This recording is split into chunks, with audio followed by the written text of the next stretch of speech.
अफगानिस्तान से रूसी फौजें निकलती हैं तो वो सारे आजादी ट्रांसफर हो जाते हैं कश्मीर के महाज, और कश्मीर में इन्फिल्ट्रेशन, और पाकिस्तानी कब्जे वाले जम्मू कश्मीर में एकदम से जो है वो ट्रेनिंग कैंप्स खुलना शुरू हो जाते हैं और लॉन्च पैड खुलना शुरू हो जाते हैं, और उसके बाद 5 लाख जो कश्मीरी पंडित हैं उनके खिलाफ एक पूरी साजिश बुनी जाती है under the title of purification, और एथनिक क्लेंजिंग की जाती है, उनको कत्ल किया जाता है। जम्मू कश्मीर रियासत जब बनी तो ईस्ट इंडिया कंपनी से क्वीन विक्टोरिया ने सारी पावर छीन ली थी। ये इतना बड़ा वाकया था, बिल्कुल। सारी पावर छीन ली। उसके बाद फिर हम वेस्टमिनिस्टर और ये और क्वीन के डायरेक्ट हम ब्रिटिश राज के नीचे आए। उससे पहले तो सिर्फ ईस्ट इंडिया कंपनी का राज था। पाकिस्तान के यूट्यूबर जो है वो हिंदुस्तान और पाकिस्तान के अवाम के दरमियान अब एक ब्रिज बन चुके हैं। आपको अंदाजा नहीं है कि पाकिस्तानी जो यूट्यूबर्स हैं इनको इंडिया में कितना ज्यादा देखा जाता है। उनको मैं सलाम करता हूं, क्योंकि पाकिस्तान जैसे घुटन के माहौल में और खौफ के माहौल में रह के इतने खतरनाक सवाल करते हैं कि कभी कभी तो मैं उनको कहता हूं, मैं कहता हूँ ये सवाल आपको मुश्किल में डाल देगा। कहते हैं नहीं। रीजन की बात करें, खासतौर पे पाकिस्तान, अफगानिस्तान या फिर इंडिया में भी जो टेररिज्म की वेव रही है, ये स्टार्ट कब हुई? देखिए, वैसे तो पीछे अगर चले जाएं तो ये जो अरब इन्वेजन थी इंडिया में जो हुई, ये तो वहां तक जाके बात चली जाती है, लेकिन मॉडर्न हिस्ट्री की अगर बात करें तो 1960s और 70s में आप जानते हैं कोल्ड वॉर का जमाना था। एक तरफ सोवियत यूनियन का ब्लॉक था जिसमें ईस्टर्न यूरोपियन सोशलिस्ट कंट्रीज के साथ मिलकर उन्होंने वार्सा बनाया था, वार्सा पैक्ट। और दूसरी तरफ जो है वो अमेरिका और इसके इत्तेहादी थे, और सीटो सेंटो और इस किस्म की ऑर्गेनाइजेशन, और बाद में नेटो। तो ये वो जमाना है, और इस जमाने में अफगानिस्तान और खास तौर पर पाकिस्तान जो है ये बड़ी अहम स्टेट्स बन गई थी, क्योंकि ये एक तरफ से तो सेंट्रल एशिया की तरफ रास्ता खुलता है इन इन मुल्कों से, और दूसरी तरफ इंडिया में रास्ता खुलता है। अगर उधर से आए तो इंडिया में, और फिर जो वार्म वाटर जिसको कहते हैं गर्म पानी, ये हर आपका ग्वादर वगैरह, ये कराची का जो समुंदर है, ये यहाँ तक रास्ता आता है। और ये आज कोई पहली दफा ये मसला नहीं आया, बल्कि ये जार रूस के जमाने से रूस की ये कोशिश थी कि वो इंडिया के गर्म पानियों तक रसाई हासिल करे, जिसकी वजह से कई मुआहदे ईरान के साथ हुए, फिर कई मुआहदे टूटे, अफगानिस्तान के साथ हुए, टूटे। लेकिन जार जो है वो सेंट्रल एशियन रियासतों तक तो आ गया। जब कॉम्युनिज्म आया तो उस वक्त 1920 के बाद ये जो रियासतें थी सेंट्रल एशिया की, मुस्लिम रियासतें, ये भी सोवियत यूनियन में शामिल हो गई। तो एकदम से जो है वो अफगानिस्तान और गिलगित बल्तिस्तान के साथ जो है वो आके खड़ा हो गया रूस। तो बीच में अफगानिस्तान एक रुकावट थी। लेकिन अफगानिस्तान के रूस के साथ, यानी सोवियत रूस के साथ बड़े अच्छे ताल्लुकात थे। उनकी मिलिट्री ट्रेनिंग, उनका डिफेंस, उनकी हजारों की तादाद में अफगान स्टूडेंट्स मॉस्को जाते थे, और आज जो यूक्रेन अलहदा हो गया, यहाँ कीव जाते थे और शहरों में तालीम हासिल करने के लिए जाते थे, और उसको जो अखराजात हैं वो सोवियत यूनियन बर्दाश्त करता था। तो बड़े दरीना इनके तल्लुकात शुरू से अफगानिस्तान के रहे सोवियत रूस के साथ।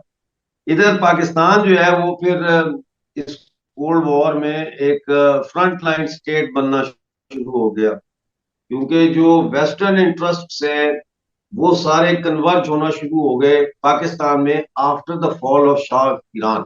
जब 1979 में जो सीआईए का सबसे बड़ा एशिया का, बल्कि दुनिया का कह लें, जो अमेरिकन अड्डा था, वो ईरान था।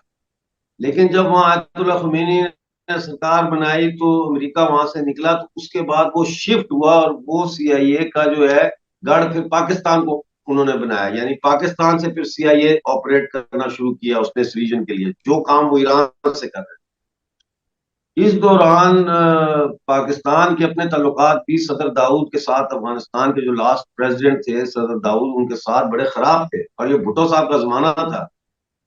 और गुलबदीन हिकमतयार और जो रब्बानी हैं, रब्बानी पढ़ाते थे काबुल यूनिवर्सिटी में, और गुलबदीन हिकमतयार स्टूडेंट थे काबुल यूनिवर्सिटी, और ये जमात इस्लामी के थे। तो वहां पे फिर जब ये इन्होंने इस्लामिक शरिया की मूवमेंट की बात की और इस तरह से, तो दाऊद की सरकार ने इनको प्रोसिक्यूट किया, इनके पीछे पड़ी, तो ये वहां से भाग के बलूचिस्तान आ गए और फिर पाकिस्तान आ गए। तो जुल्फिकार अली भुट्टो ने फिर गुलबदीन हिकमतयार, रब्बानी और जो दूसरे इनके साथ आए थे उनको फैसिलिटेट किया, उनको यहाँ पे दाखिले दिए और साथ उनके ट्रेनिंग कैंप्स जो है उनकी बुनियाद वहां से शुरू होती है।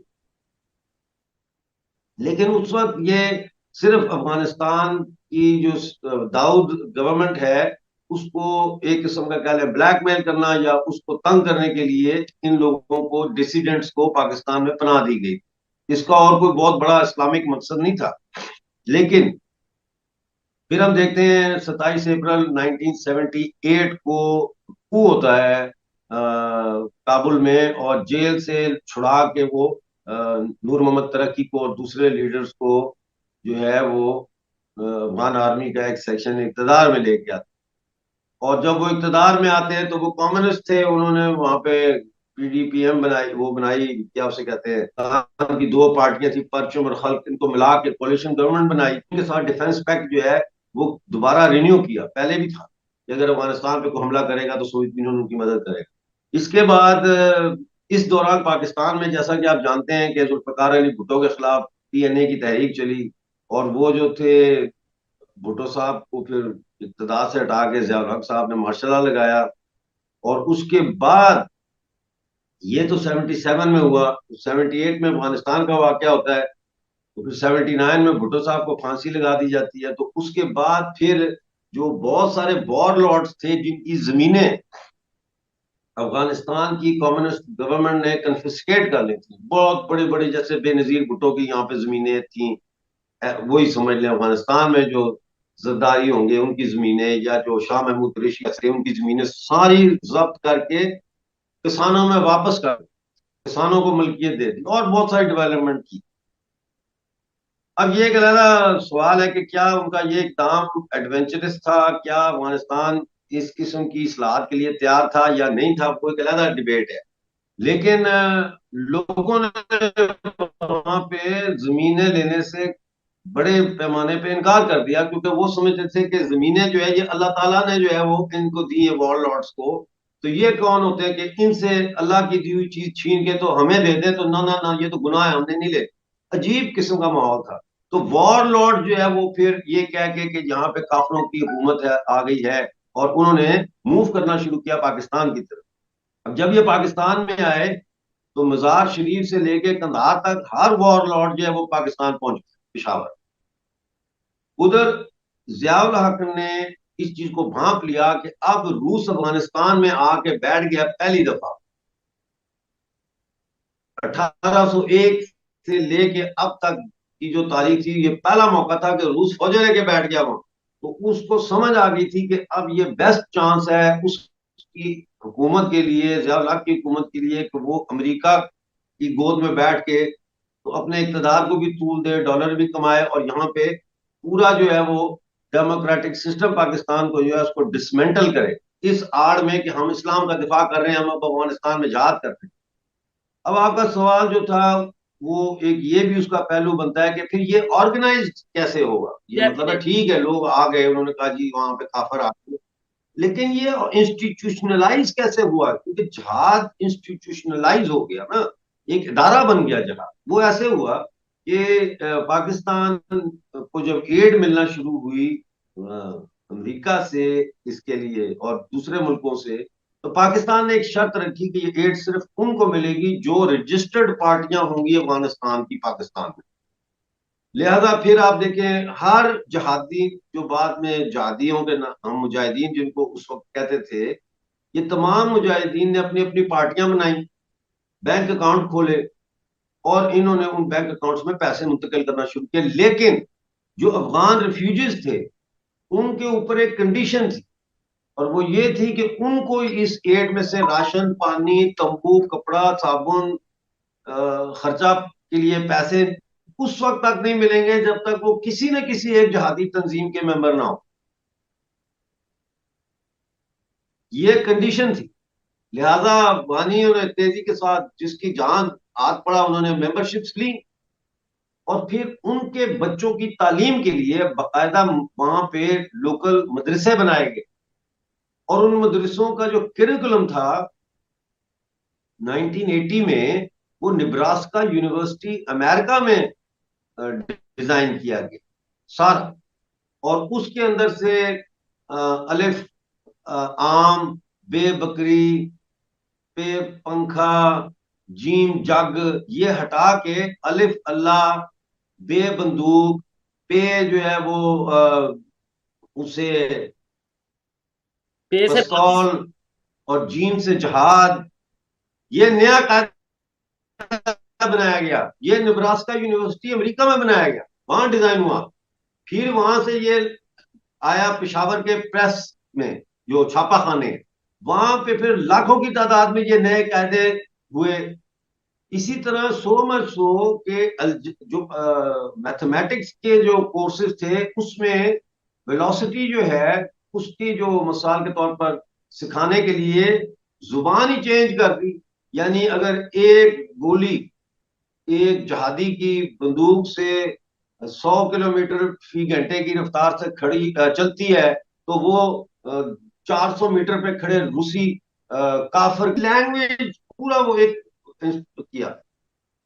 सर तो इधर इस तरह से ये हुआ। इधर और एक सवाल माइंड में आता है कि जैसे अगर पाकिस्तान का जो निसाब है, एजुकेशन सिस्टम है, उसे इस तरीके से चेंज किया गया, ये पाकिस्तान ही क्यों यूज हुआ? साथ ही इंडिया था, वहां पे भी मतलब एक अपॉर्चुनिटी थी अमेरिका की कि अमेरिका इंडिया को यूज कर सकता था, या इसके अलावा इस रीजन में और किसी भी स्टेट को यूज कर सकता था। क्या पाकिस्तान इजीली यूज हो गया, या अपनी पोजीशन, अपनी जियोग्राफिकल पोजीशन की वजह से उन्हें बेहतर ही पाकिस्तान लगा?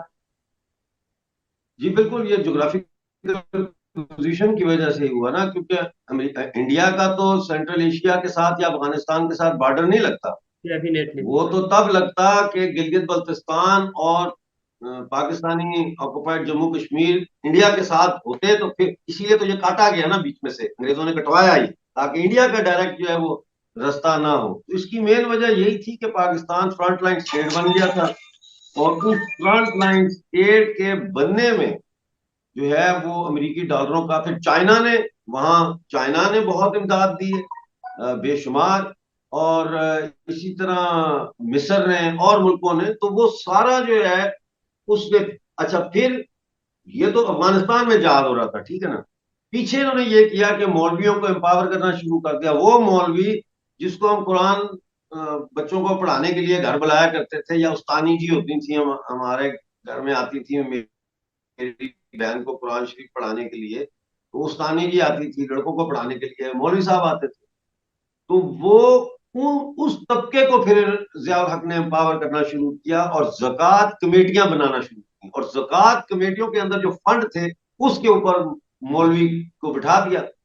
अब हर मस्जिद का मौलवी जक़ात कमेटी का, मोहल्ले की का चेयरमैन है, उसके पास फाइनेंशियल पावर है। लिहाजा जो मकामी मोहल्ले के लोग हैं, या गांव के जो मस्जिद के इर्द गिर्द जो गांव है वहां के लोग हैं, वो अब अमाम के मौलवी के जो है वो दस्ते नजर हो गए। तो उनको पता है कि भैया मौलवी साहब को खुश करेंगे तो ये हमें जक़ात पे हमारा नाम लिखेगा। तो जक़ात के फंडिंग जो जमा हुई उसमें सिर्फ जक़ात ही नहीं आया, बल्कि सीआईए का पैसा भी उस जक़ात में के फंड्स में डाला गया, और वो फिर फैलाया गया। और पंजाब में फिर जो है वो इन्हीं मौलवियों की निगरानी में जहादी मदरसे, जिनको मैं वॉरियर सेमिनरीज, मैंने आर्टिकल भी लिखा था इस पे, the warrior seminaries of Punjab, तो वो फिर इन्होंने वहां पे जहादी मदरसे शुरू किए। और फिर अंदर इन्होंने एक ऐसा तबका पैदा किया कि कोई भी अगर जमहूरियत के से पाकिस्तानी फौज को, मिलिट्री स्टैब्लिशमेंट को खतरा होगा, तो वो इन जहादी फोर्सेस को उन डेमोक्रेटिक फोर्सेस के खिलाफ अंदरूने मुल्क इस्तेमाल कर सकती हैं, और बैरून मुल्क जो है वो इन जो जहादी वहां अफगानिस्तान में लड़ते रहे या जो पश्तून थे उनको इस्तेमाल करेंगी। लिहाजा जब 1989 में अफगानिस्तान से रूसी फौजें निकलती हैं तो वो सारे जहादी ट्रांसफर हो जाते हैं कश्मीर के महाज, और कश्मीर में इन्फिल्ट्रेशन, और पाकिस्तानी कब्जे वाले जम्मू कश्मीर में एकदम से जो है वो ट्रेनिंग कैंप्स खुलना शुरू हो जाते हैं और लॉन्च पैड खुलना शुरू हो जाते हैं, और उसके बाद 5 लाख जो कश्मीरी पंडित हैं उनके खिलाफ एक पूरी साजिश बुनी जाती है under the title of purification, और एथनिक क्लेंजिंग की जाती है, उनको कत्ल किया जाता है, मारा जाता है। 5 लाख जो कश्मीरी पंडित हैं उनको कश्मीर से हिजरत करने पर मजबूर किया जाता है, वगैरह वगैरह। तो ये इस तरह से अब आज की तारीख में भी ये जो आप देखते हैं लब्बैक या रसूलुल्लाह तहरीक है, या दूसरी जो है तहरीकें जो इस्लाम के नाम पे, या तहरीक तहफ़्फ़ुज़ ख़त्म नबूवत है, जैसे तहरीक तहफ़्फ़ुज़ ख़त्म नबूवत को तो 1950 से पाकिस्तान आर्मी की आशीर्वाद हासिल है, और उन्होंने इस तहरीक को इस्तेमाल किया डेमोक्रेटिक स्ट्रगल्स को सबटाज करने के लिए, क्योंकि सेंसिटिव है पाकिस्तान के लोग, तहफ़्फ़ुज़ ख़त्म नबूवत के नाम पर गर्दन भी कटाने के लिए तैयार है। लिहाजा ये सारा एक मैकेनाइज तरीके के साथ क्लॉक वर्क की तरह पाकिस्तान के पोलिटिकल सिस्टम में ये बीच में चल रहा है। जी। सर, जिस तरीके से जैसे आपने बताया बहुत मजा आया, बहुत इंटरेस्टिंग रहा और बहुत सी चीजें जानने को मिली, लेकिन एक चीज मैंने नोट की है कि इस्लाम को, या इस्लाम का नाम नहीं, मैं मजहब कहता हूं कि मजहब को कहीं ना कहीं अपने मतलब के लिए यूज किया जाता रहा, पाकिस्तान में खास तौर पे। तो अभी पाकिस्तान की यूथ हो या पाकिस्तान की पब्लिक हो, इनको अवेयरनेस आ सकती है, हमें अवेयरनेस आ सकती है कि भाई जिस तरीके से हम इस्तेमाल होते रहे हैं मजहब के नाम पे और पाकिस्तान का नुकसान करते रहे हैं, इंटरनेशनल लेवल पे लेबल हमारे पे लगता रहा, टेररिज्म की जो सी अगर बात की जाए तो पाकिस्तान के साथ जुड़ती है, क्या अभी भी हम इसे बेहतरी की तरफ लेकर जा सकते हैं, या फिर ये इसी तरीके से ही ऑर्गेनाइज तरीके से ही चलता जाएगा और हम इस्तेमाल होते रहेंगे इन ग्रुप्स के हाथों मजहब को लेकर, या ओवरऑल? देखें, कोई भी चीज एक दिन में तब्दील नहीं होती। सबसे पहले तब्दीली के 3 मरहले होते हैं। पहला तो मरला जो है वो आगाही होता है, कि आप आगाह होते, अवेयरनेस, कि आप अवेयर हो जाते हैं कि भाई मेरे साथ तो ये खिलवाड़ हो रहा है, ठीक है ना।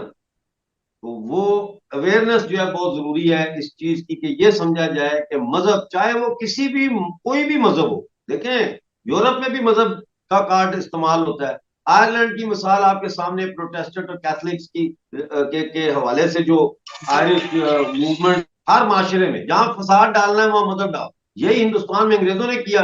मुसलमान और हिंदू तो एक, जब अंग्रेज आया तो सुकून से रह रहे थे, सब काटा पीटी के बाद सुकून में आ गए, ठीक है ना, सेटल हो गए।